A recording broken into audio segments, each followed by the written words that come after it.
Bonjour à tous et bienvenue dans un petit tuto. Aujourd'hui je vous propose de réaliser la liste de nos pop afin de pouvoir surveiller l'évolution de leur valeur. Donc pour ça nous allons utiliser le site Pop Price Guide qui est un site d'actualité tout simplement sur les pop. Donc vous avez ici une rubrique news qui vous permet de surveiller justement les prochaines sorties, les nouvelles annonces.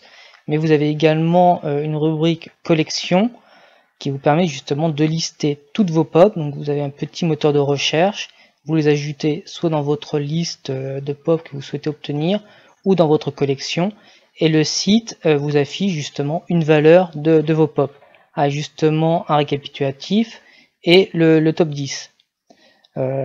Problème de ce site, c'est que vous voyez que certaines pop ont des valeurs en hausse, stationnaires ou parfois en baisse. Donc pour ça, le site se base sur des ventes réalisées sur eBay, et à partir de ça, il détermine justement la nouvelle valeur de votre pop. Le problème, c'est que justement, comment surveiller sur le long terme justement la tendance, soit à la hausse, soit à la baisse d'une pop. Là, le site ne le permet pas. Donc moi, ce que je vous propose, c'est de réaliser un petit tableau justement, en faisant des relevés périodiques justement pour surveiller l'évolution de la valeur d'une pop, et donc avec ce genre de petit graphique, voir justement si une pop monte ou est en baisse. Donc pour réaliser ce tableau, on va retourner sur PPG et donc on va afficher notre liste, non pas sous forme de vignette ou de liste comme ici, mais on va afficher la version imprimable de notre liste. Donc là, le site ouvre une petite fenêtre pop-up, dépourvue de fioritures. On a juste un tableau, on n'a même pas de barre de scroll, ce qui fait qu'on peut même pas afficher la barre, la liste en entier, mais c'est pas grave. On va faire CTRL A pour sélectionner tout le contenu de la page, CTRL C pour copier tout ce que l'on a sélectionné. On va aller sur Excel, donc là je vais ouvrir une nouvelle feuille, et on va coller. Donc là on a un tableau pour l'instant qui n'est pas très beau. On va supprimer les colonnes qui ne nous intéressent pas. Tac, donc toutes les dernières. On va juste conserver la colonne avec la valeur estimée, le nom de la pop, et moi j'aime bien c'est garder justement à quelle collection la pop appartient. Donc là on va convertir tout ça sous forme de tableau. Donc à partir d'Excel, en fait on a ici une option mettre sous forme de tableau, et on va choisir hop. Dans mon tableau j'ai pris gris, donc là on va prendre un surlignage bleu. On va élargir un petit peu les colonnes pour y voir plus clair.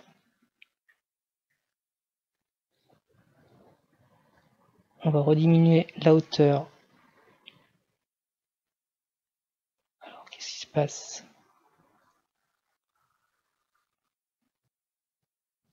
Je sélectionne tout, je double-clique pour les deux, voilà. Donc la hauteur des lignes est identique. Donc là on a une valeur, donc là je vous laisserai renommer l'entête du tableau. Donc là on a une valeur, le problème c'est le format avec le point et les deux zéros qui va nous poser souci. Donc nous on va remplacer ça, donc là on sélectionne toute la colonne, on va aller dans rechercher, remplacer, on va chercher la valeur .00. Alors attention, il s'agit du point au niveau du clavier et non pas des chiffres. Sinon là ça vous rajoutera une virgule et on remplace par rien du tout. Ok. Et donc là on a vraiment des valeurs que des chiffres. Pour le tuto en fait je vais rajouter d'autres valeurs, comme ça on va pouvoir surveiller. Donc là je vais faire comme si cette valeur de cette case là était égale à celle d'à côté, donc c'est 5, et on va rajouter une valeur donc aléatoire entre les bornes. Ouais, ça me semble pas mal. Oups, j'ai tapé trop vite. Aléatoire entre bornes, et on va mettre des bornes de, je sais pas, allez, -5 à +5. Donc là c'est vraiment pour simuler des données fictives. j'étire horizontalement et verticalement pour recopier la formule. Ouais, donc là c'est un peu bête parce que là j'ai des valeurs négatives maintenant, bon c'est pas grave. Donc là c'est juste pour avoir des données. D'ailleurs si je fais F9, on voit que les valeurs aléatoires se mettent à jour et se régénèrent, et donc s'additionnent à celles de la valeur précédente. Donc là on a un tableau avec des données. Donc là on peut imaginer que ce sont des relevés que vous avez fait à différentes dates. Donc c'est pour ça que là je renomme pas mes intitulés de colonnes, mais l'idée c'est de mettre justement des dates. On va rajouter une colonne juste avant pour générer nos petits graphiques. Donc la particularité en fait de ce tableau, c'est que justement afficher ça sur un seul graphique quand on a beaucoup de pop, et encore moi je n'en ai pas beaucoup, hein, j'en ai moins de 50, c'est pas très lisible. Ce qui est vraiment le mieux, c'est vraiment le but de ce tuto, c'est de faire des courbes pour chaque pop, mais au lieu de rajouter un graphique vraiment à la main en faisant insertion graphique comme on aurait tendance à le faire, on va utiliser une des fonctionnalités d'Excel, donc Excel à partir de 2013, donc moi j'ai une version plus récente, ce sont donc les graphiques Sparkline. Et donc là dans la colonne, dans notre case, voilà, on va rajouter une plage de données. Donc là, on va prendre notre intervalle avec nos données. OK. Plage d'emplacement, donc C5. Et là, vous voyez que pour la première pop, il nous a tracé une petite courbe. Donc là, on prend la case, on prend le petit coin en bas à droite et on descend pour répéter l'opération. Et voilà, on a notre petite courbe de tendance. Donc effectivement, on n'a pas d'axe, on ne sait pas si celle-ci est plus élevée que celle-ci ou une autre, c'est pas important. Ce qu'on peut faire, c'est justement en sélectionnant notre plage de données, donc dans Outils Sparkline, donc là ça se rajoute parce que justement je suis dans une colonne qui contient des données Sparkline. Si je me mets à côté, vous voyez, ça disparaît. Donc là dans les options, on va afficher les marqueurs.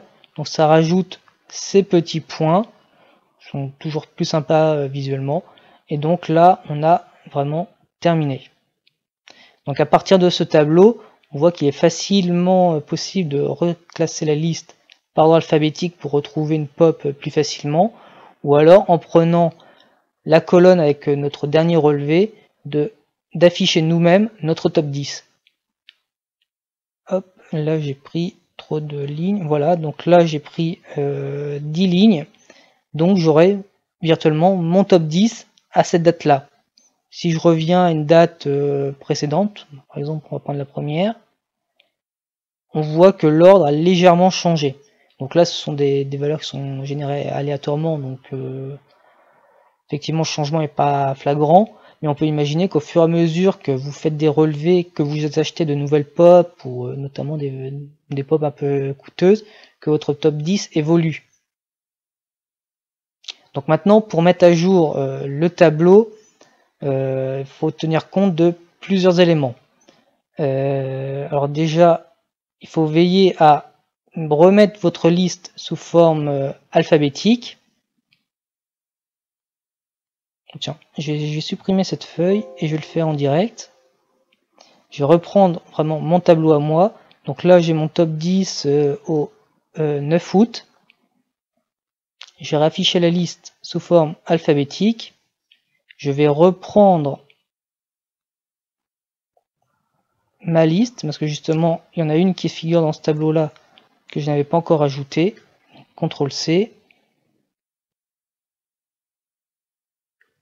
CTRL-V.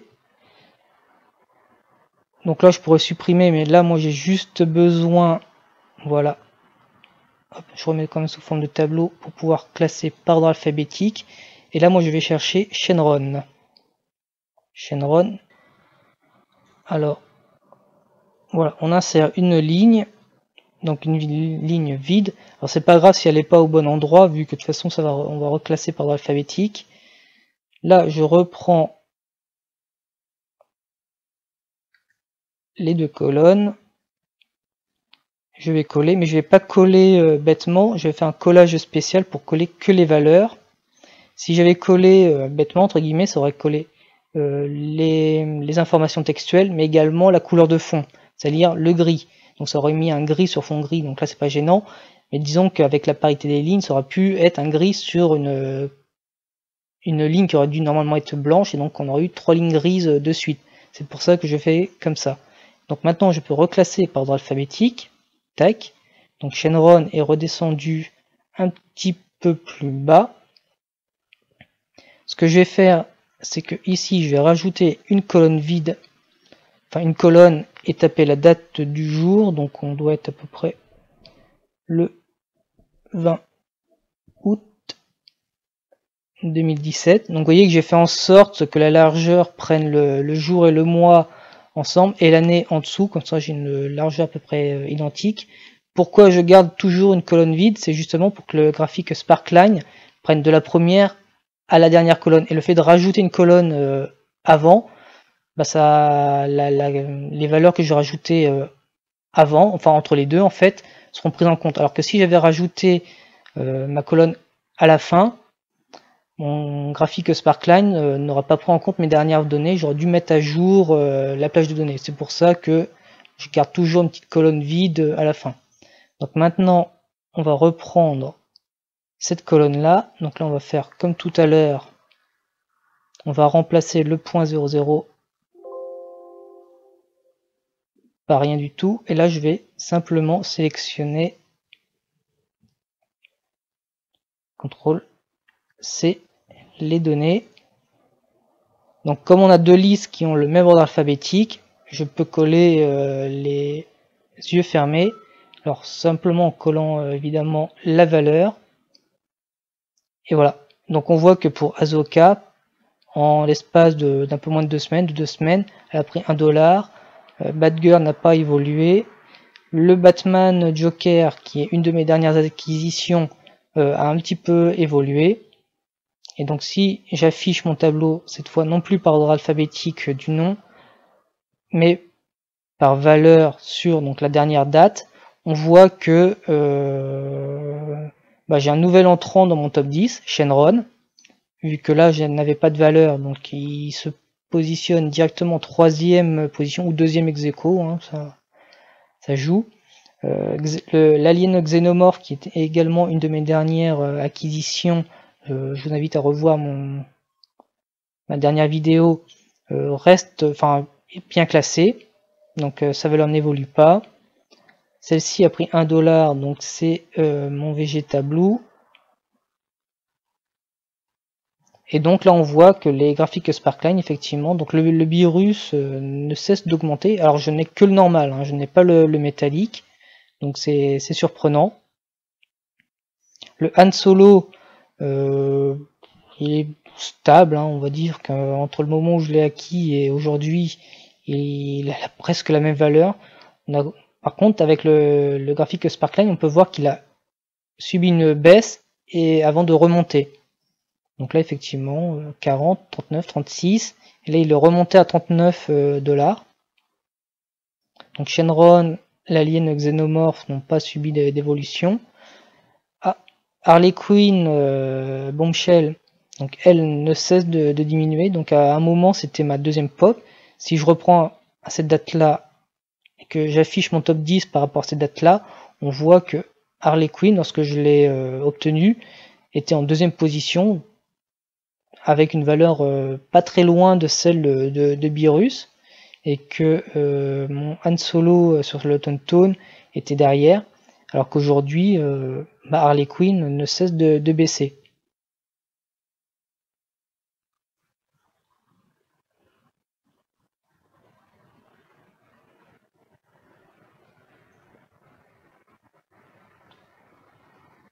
Donc comme vous voyez, pour les premières dates, en fait, c'est des données que j'ai retrouvées grâce à des captures d'écran de mon top 10 PPG que je publiais sur Facebook.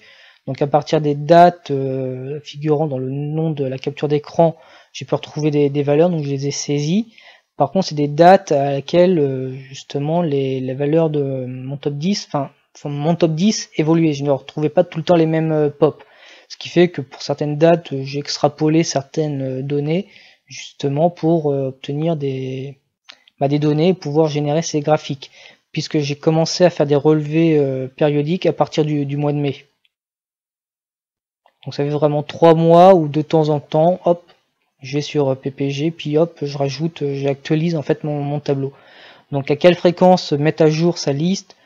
Moi je pense que c'est dès que vous achetez de nouvelles pop, ou au maximum une fois par semaine, vous pouvez actualiser votre liste.